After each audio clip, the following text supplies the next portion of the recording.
Welcome to MartechBrain, a NetCore initiative where we speak to the best brains in MarTech and digital and delve deep into one topic.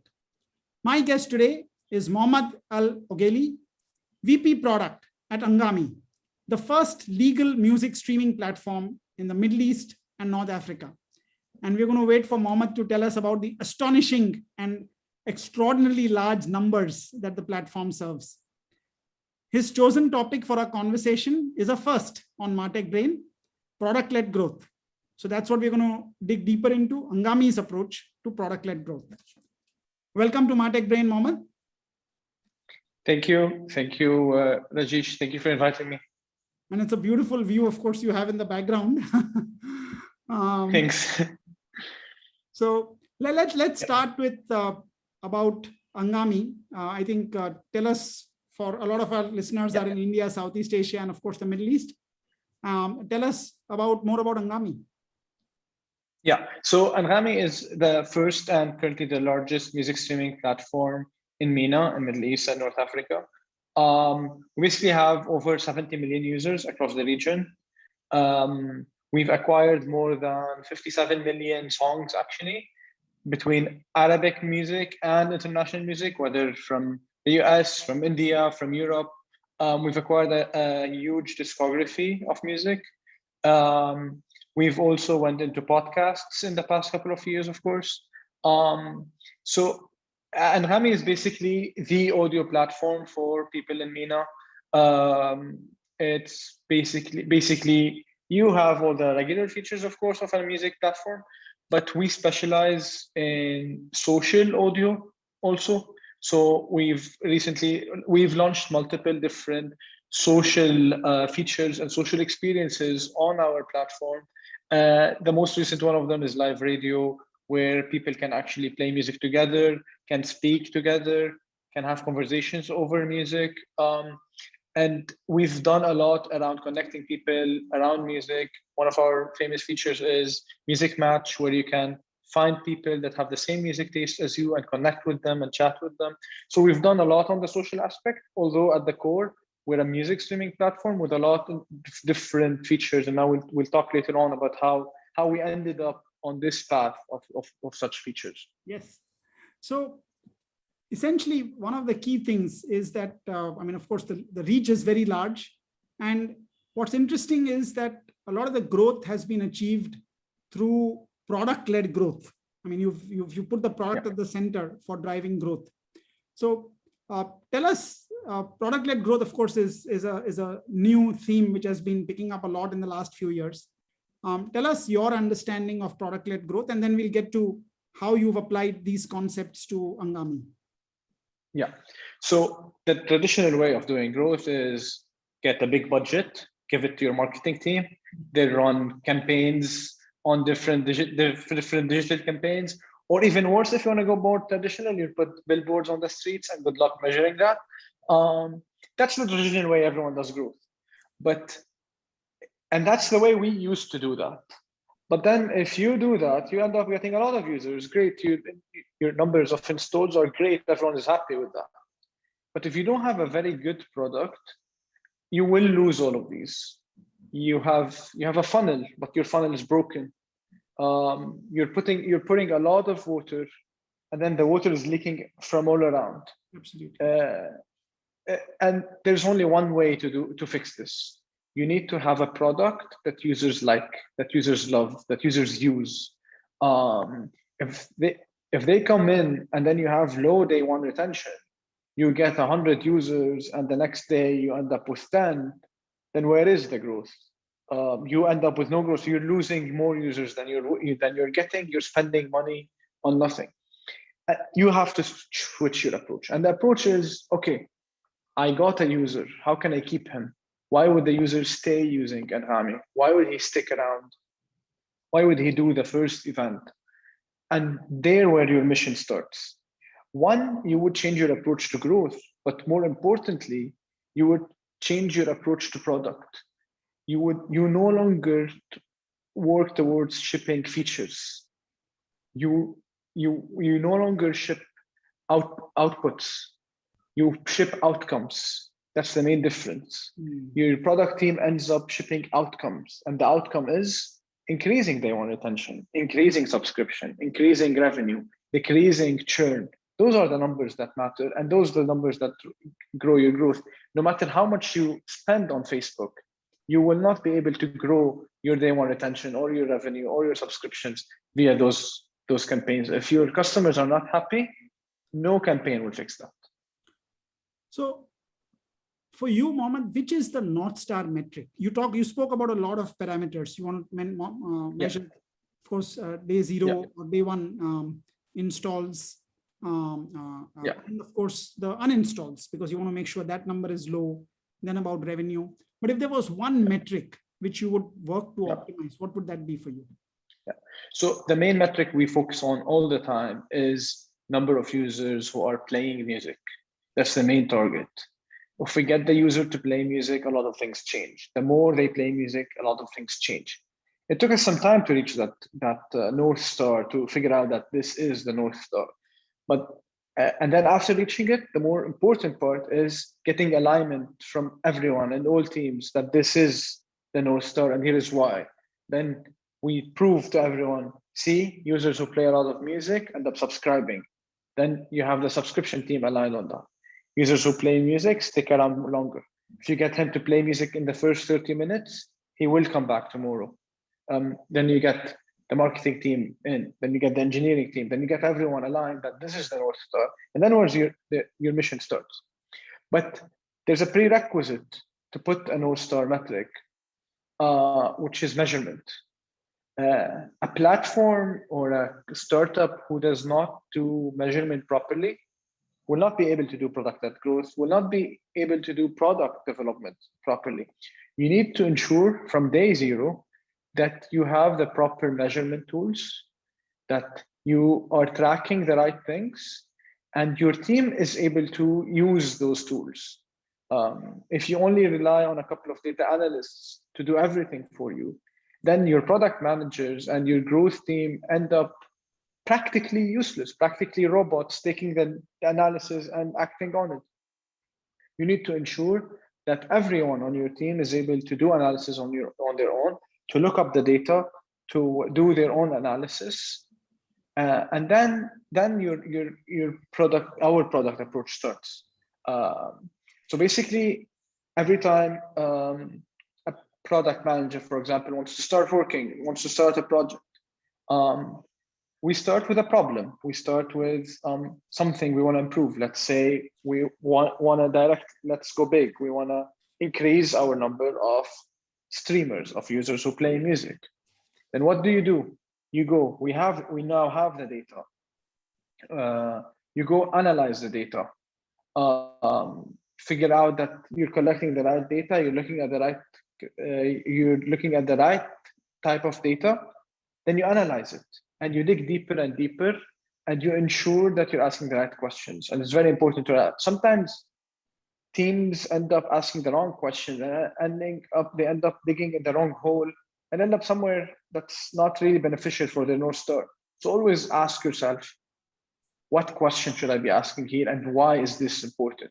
We always ask ourselves about every feature, why is this feature important? Why is this question important? Why is this metric important?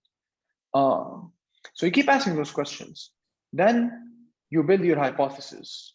You figure out a correlation between playing music and following artists, for example, or creating a playlist, or adding a friend, or coming through an install campaign on Facebook. Any kind of correlation that you end up finding.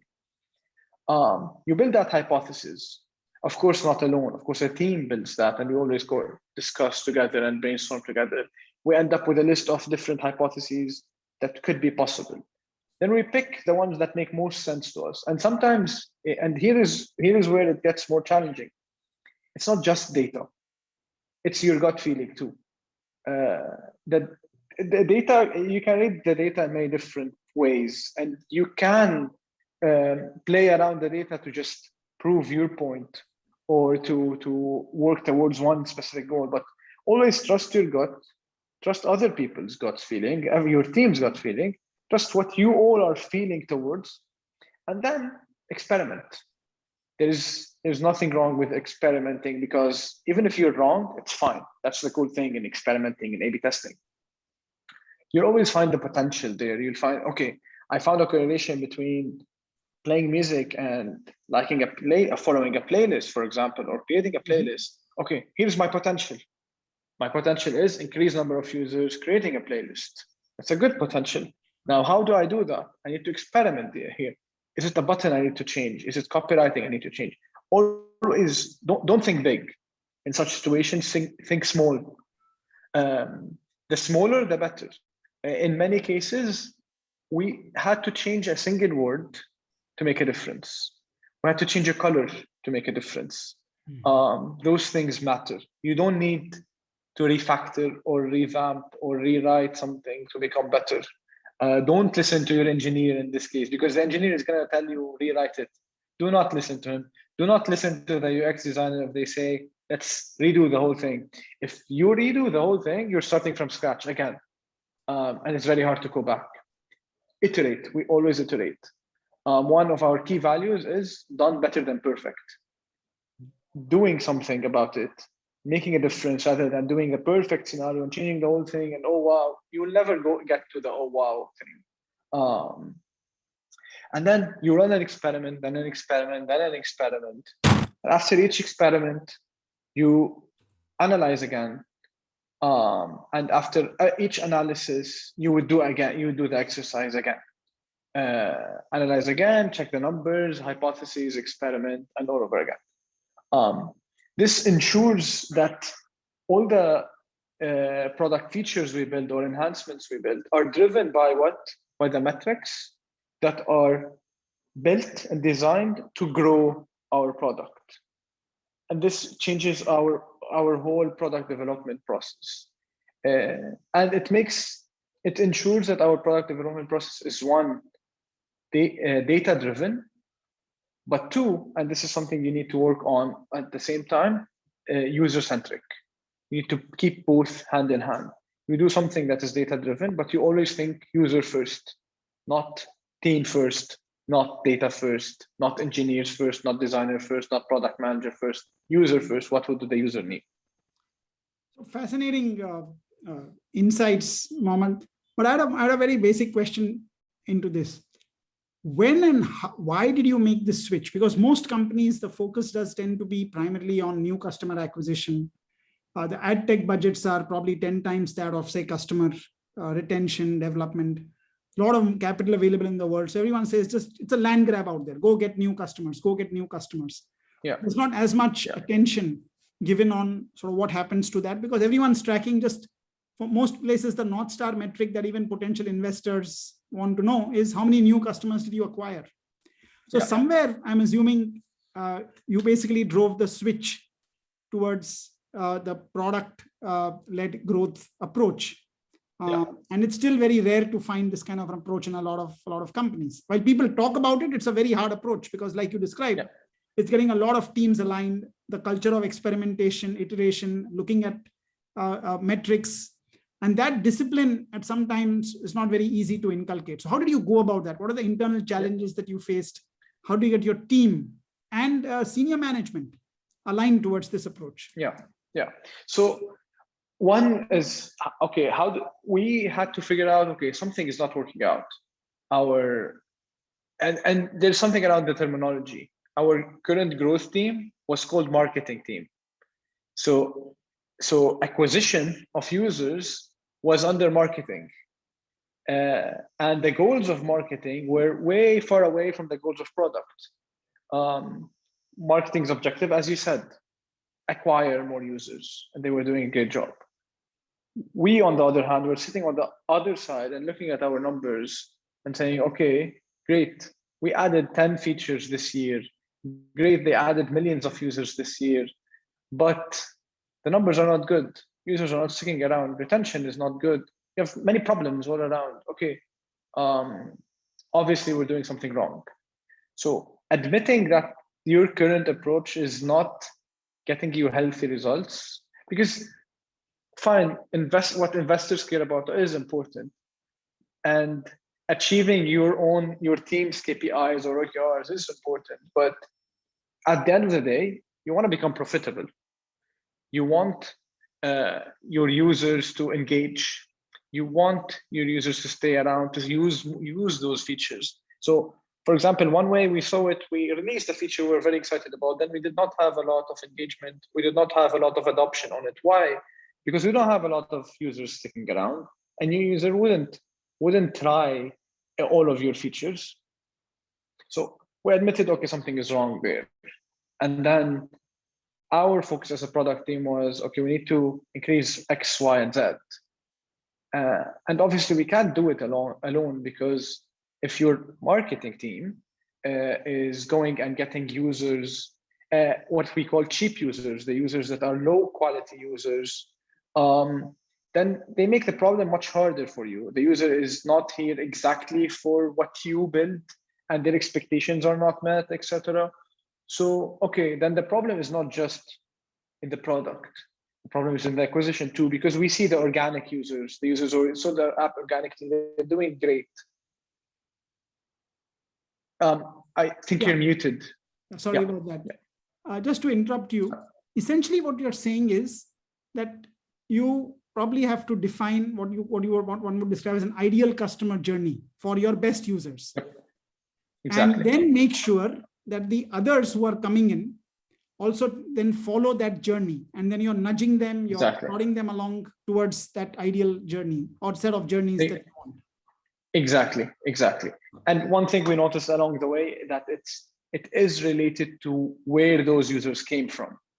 Did they install because of an ad on Facebook, or an ad on Google, or organically installed, or through a referral, or through what?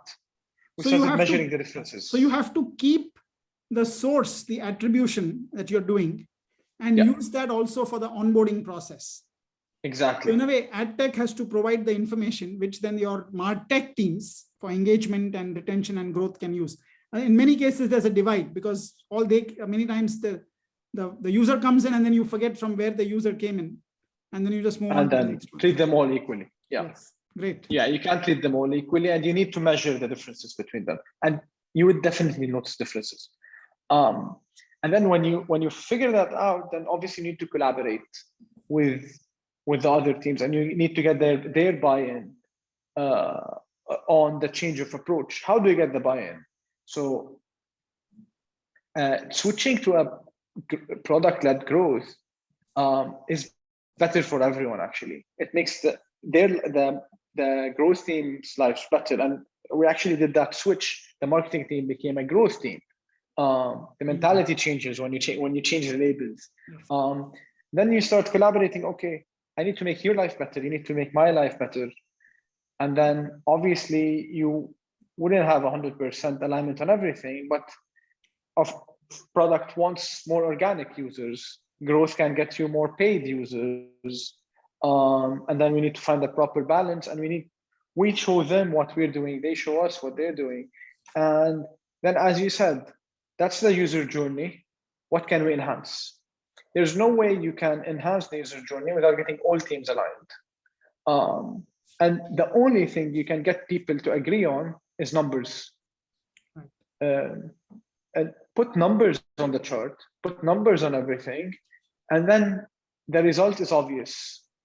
Discussion is simple. And that's what we do. And that changes the product approach to become growth, the marketing approach to be growth, the conversion approach to be growth, and even the engineering approach would be growth, because we would show the engineering team, look, a user with a slow session is a user who does not subscribe.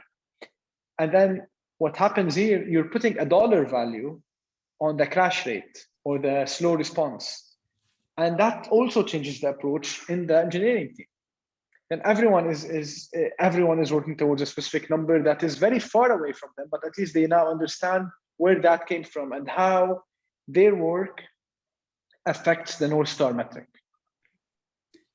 Now, in doing this, another added dimension that you brought in is the idea of the social layer, because the social layer also probably what it does, and I'm guessing here, and I'd love to hear your inputs on this, it also basically helps reduce the cost of acquisition, because your customers now are helping get the newer set of customers, people like them, where they can use either music or podcasts to engage and interact with.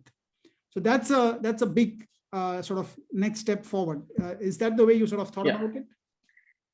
Correct. That's one of the reasons why we went into social audio. So one reason, of course, is that we want to increase referrals. We want to increase organic install, so word of mouth, and the social experience on its own is virality of it is important here.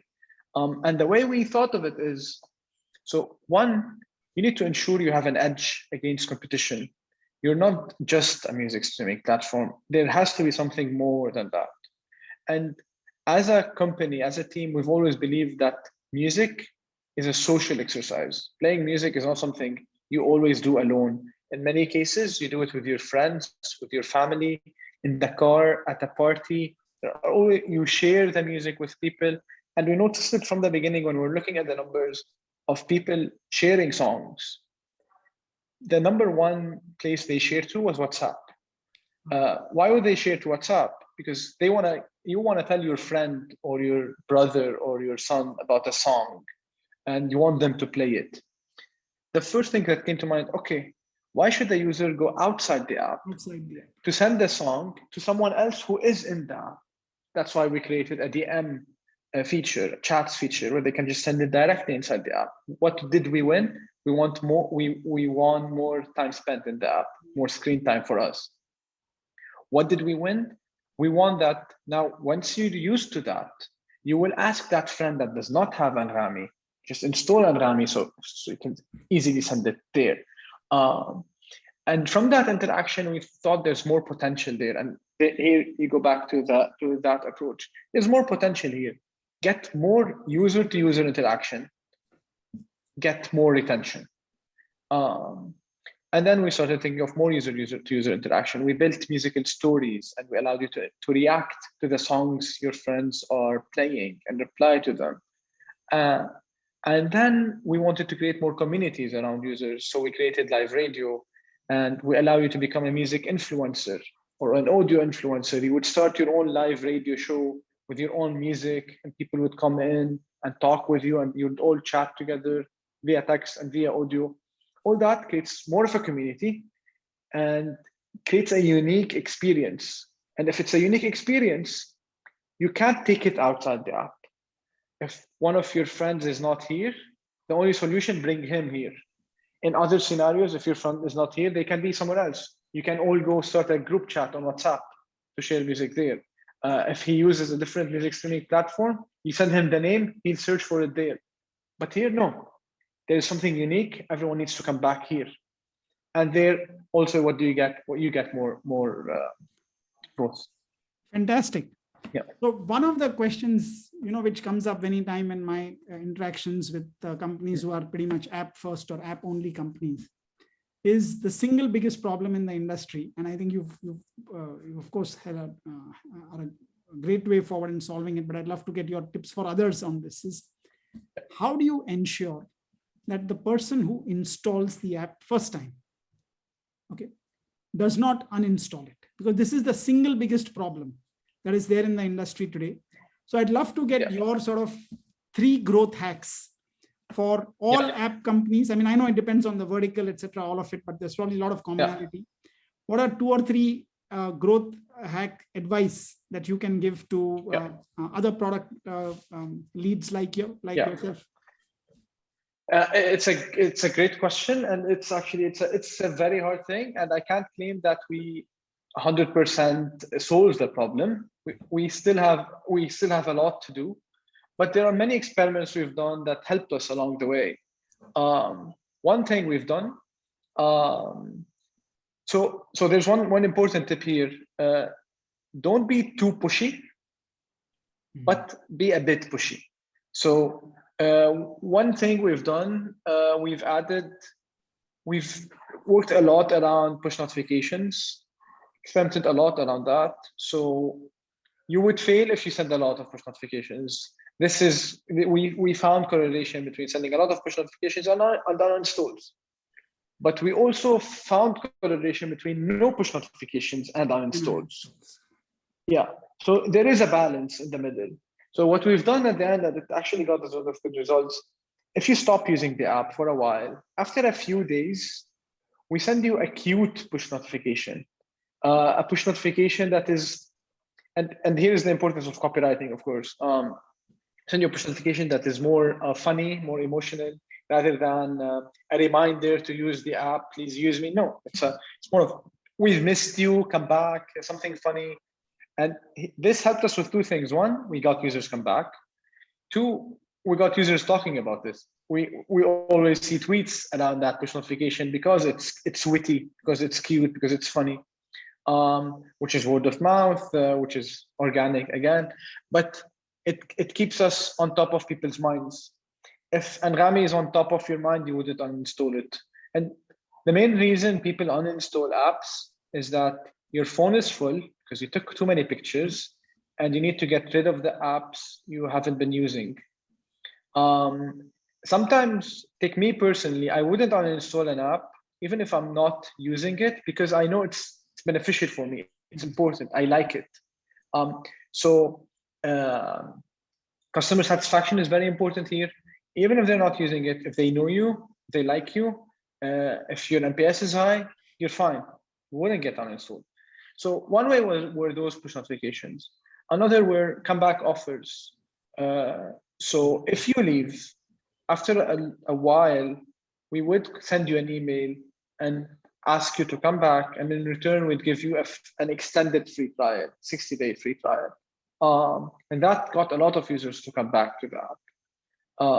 This was a great exercise for us. It was actually very beneficial.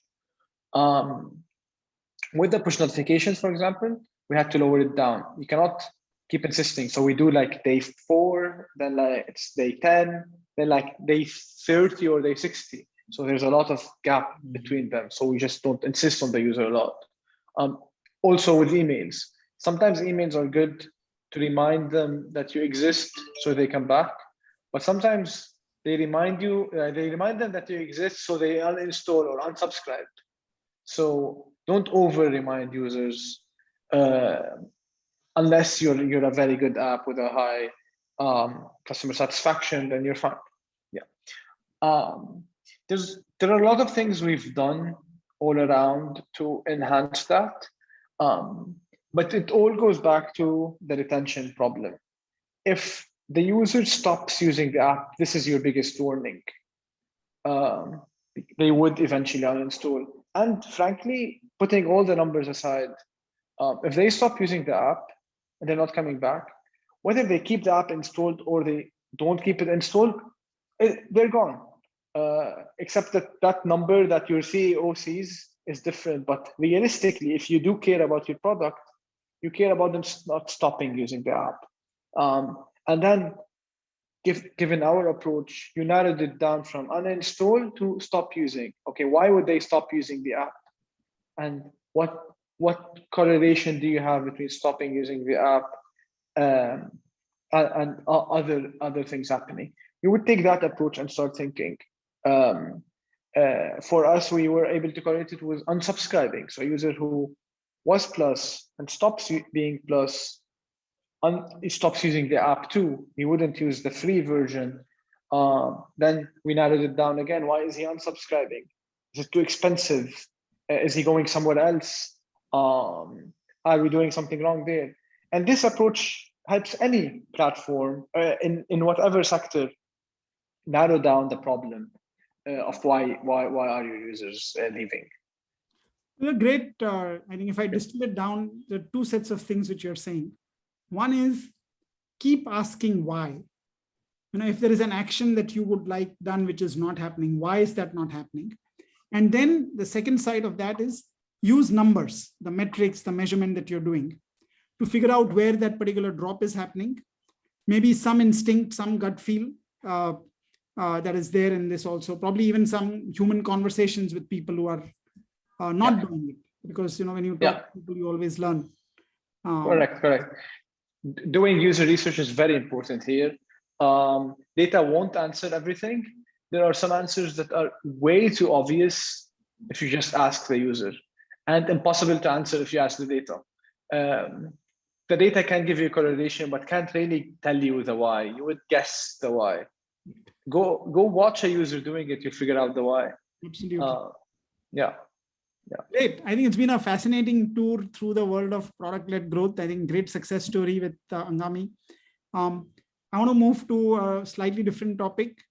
You're at the front line of looking at streaming, of course, music streaming. So what do you think is next in the world of music streaming? What's next for this world?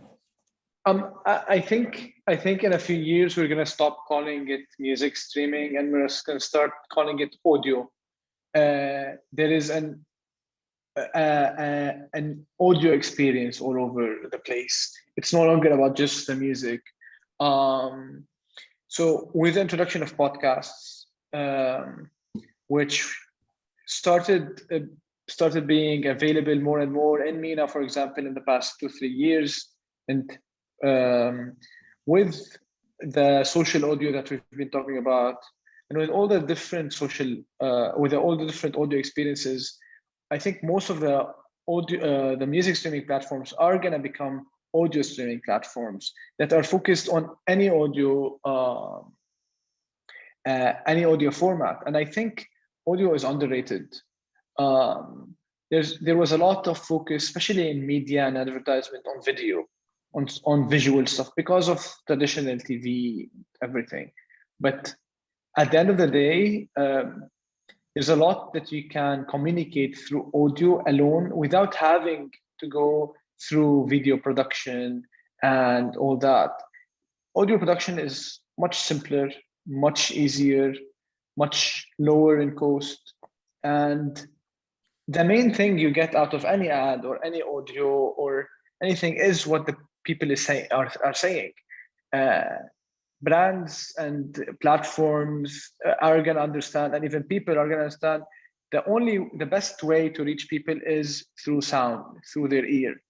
And there's a lot that we can do, a lot of creativity can come out of focusing on the ear itself alone. That's a great point. As you were saying, it reminded me when I was growing up in the 70s and 80s, when I was in my teens, my window to the world, and I used to think of that way, was BBC World Service. Mm-hmm. And that was all radio. I mean, we didn't have TV at that time in India. I mean, not BBC, we had a single channel, of course, government. I would listen to BBC for 3 to 4 hours a day. You could close your eyes, just imagine the discussions, the plays which are there, which they used to broadcast, and even the music used to come. Yeah. And in a way, if you look at the internet, what happened was we moved sort of very quickly from text to video. We sort of jumped through over the audio thing. Exactly. Now that we are realizing the power of what audio platforms can do. Exactly. Not enough investment was done there, as you said. Went directly to video. It's much simpler. As you said, very good. Yeah. Great. I think as we near the end of this MartechBrain episode, I have the 5 ones for you. We always end with that. So sort of short answers to 5 questions. So my first question, one future tech or trend that excites you? I'm gonna have to repeat the answer of the previous question because for me it is audio experiences, and everything around what audio can do. Great. Yeah. One tech or trend that has disappointed you? Actually, what disappointed me the most was the tech industry's response to coronavirus to the past couple of years. I was expecting that we, as people in the tech industry, would have done much better in the response, whether in providing solutions to problems faced during quarantine, whether it's in the way tech companies handle the situation, whether how we were missing a lot to be able to transform from office first to completely remote, with a huge gap.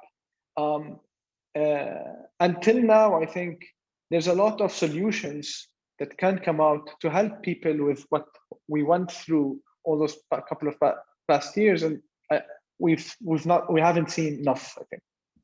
It's a great answer. I think, and it also opens up opportunity for innovation for entrepreneurs. All the problems are not solved. It's a different world, but we've probably not done enough to solve the challenges. And especially with the way the vaccine distribution happened, you would have expected the tech companies to jump in and help with that distribution. Yet suddenly, when we had one problem to fix, which get the vaccine to everyone, nobody had a simple solution. We went to very old style 60s kind of solutions with big centers and everyone going there registering on paper. Absolutely. Great answer.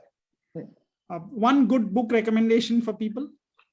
I would recommend The Messy Middle by Scott Belsky. He basically talks about a situation where your startup is the middle. It's after you started, you're not big enough, and there's problems you would face, whether people-wise or tech-wise, and how you would solve those problems. It's great for anyone in tech or anyone in product to actually to read that book. Excellent book. I think there's a lot of book on starting up, and there's a lot of books on big enterprises, but this messy middle, as he calls it, I think there's not enough. It's a great recommendation. One good person podcast to follow? I would recommend Teresa Torres. She's the author of Continuous Discovery Habits. She's on Twitter. I think she has her newsletter too, and she does a lot of training sessions. She's a product coach that helps product teams achieve continuous discovery. I like a lot the stuff she writes, especially on Twitter. She has a lot of very good Twitter threads that actually were helpful for us. I think she was behind the idea of outcomes, not outputs. And it actually changed my mentality around how to look at product development. Excellent. And one key driving belief in your life? Okay, that's a bit deep. So in my perspective, it's always helping others, being kind to others, because it always pays off. Whether you're helping someone on your team or some other team or someone you don't know, make sure you help even if you have nothing to do with it and you're getting nothing in return. Because at the end of the day, one day you're gonna need some help and you will find it, whether from those people or others, as long as you've paid it off before, you've paid it forward. Wonderful answer. And I think hopefully this MartechBrain episode, you've done exactly that. You've taken us to a guided tour, not just, of course, through Anghami's journey, but also through product-led growth. I think it's a topic which is probably under-discussed. Especially, and I think the Asian and the Middle East, African markets. I mean, there's capital available. We all tend to think only of just acquiring new customers, but I think you've given us great insights, very practical advice for listeners and viewers. So thank you very much, Mohammed. Thanks everyone for watching or listening. And this was MartechBrain, and we'll be back with another episode very soon. Thank you.